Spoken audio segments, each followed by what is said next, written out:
for small farmers who have small operational holdings.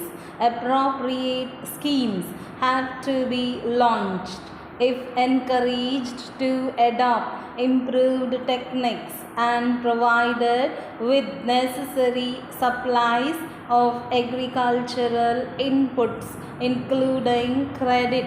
Many of these small farmers will be benefited.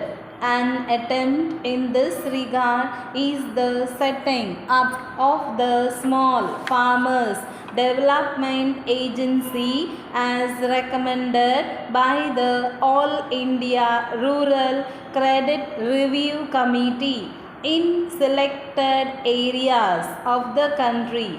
The State Bank Group has already decided to support the program in all the areas where such an agency has been set up. Besides, small farmers' appropriate scheme would also require to be launched for the benefit of landless agricultural laborers who account for about 1/4 of the total rural households in the country.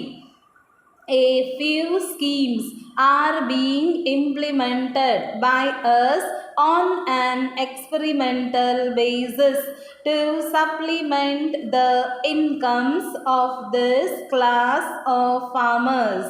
Despite the existence of a network of cooperative societies throughout the country, it has not been possible for them to cover all their members.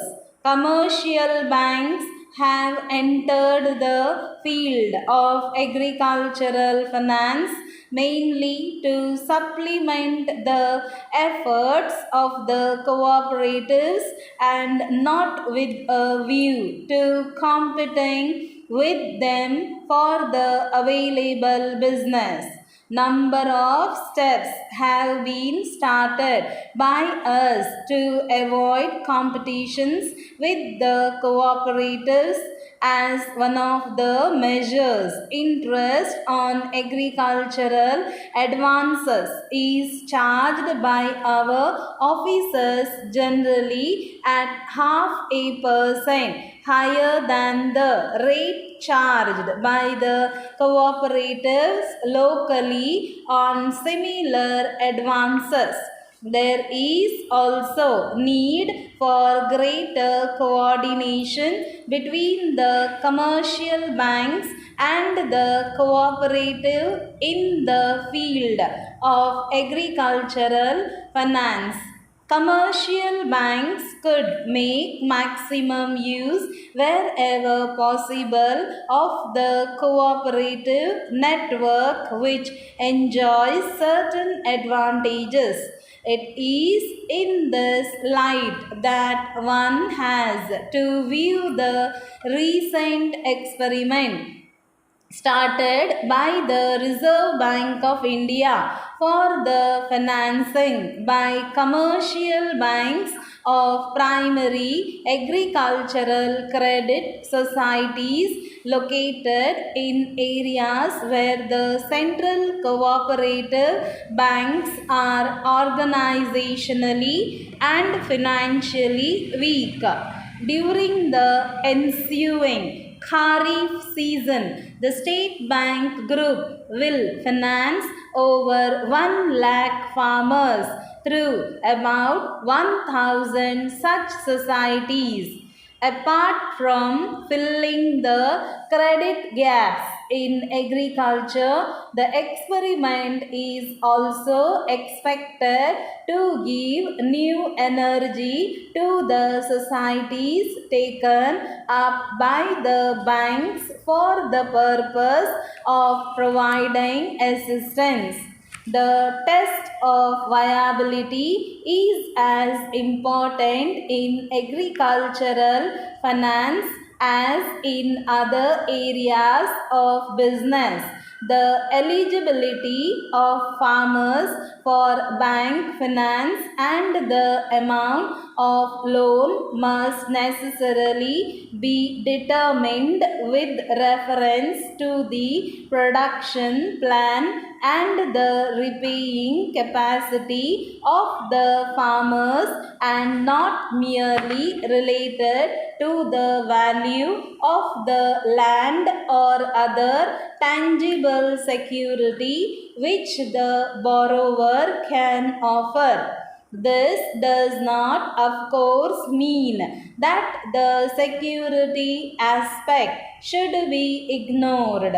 Views have been expressed that the practice of some commercial banks of demanding mortgage of land as security for crop finance is unjustifiable. Mortgage of land as cover for bank credit is the only effective means of ensuring that the farmer does not raise funds from any other source without the prior knowledge of the bank. Besides, crop finance banks assist the farmers for land improvement, sinking wells, purchase of equipment, etc. The mere fact that mortgage of land to commercial banks involves too much legal formalities should not be an excuse for not offering land as security. The entire question of simplification of the legal procedure relating to financing of agriculture by commercial banks is being examined by an expert group set up by the Reserve Bank of India. Adequate measures are expected to be taken towards this end shortly. As I mentioned earlier, while security would be essential from the point of view of lending by commercial banks, security alone cannot be the criterion governing the lending operations. In this connection, I would like to mention the widely existing practice of granting advances to farmers against gold ornaments. Such advances, unless they are for agricultural purposes, should be discouraged.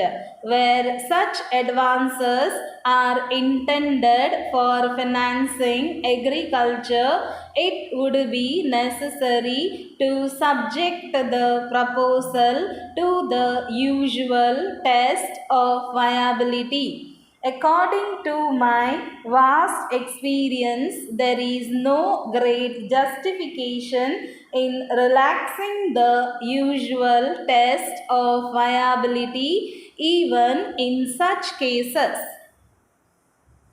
Dear friend, I am sending this letter to you as I think you may remember me. We met recently at the party given by my friend at the club, and while we were talking with one another, I told you that my business interests were making it necessary for me to leave the little town in which I am now living and to live much nearer the city. At the party, there was very little opportunity to continue our talk, but you did tell me that your business was the buying and selling of horses. I therefore got into touch with our friend and he has given me your address. I am now writing to ask whether you have anything on your books likely to interest me. I want a house with large rooms as I just cannot live in the little rooms that one finds in every modern house. I want 4 or 5 bedrooms on the upper stories. Please don't send details of house with less than 4 bedrooms as I have 2 children, each of whom needs a room, and I like to be able to put up a friend for the weekend. The principal living room should be large.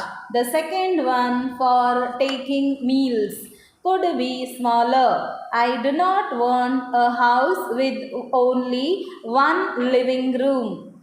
Have you anything that you can offer me for consideration not more than 20 miles from the city and with a good through train service? If you can find something for me, I shall put the sale of my present property into your hands. Details of the house are sent to you with this letter. Kindly write to me regarding this matter as early as possible. With kind regards and good wishes, yours truly.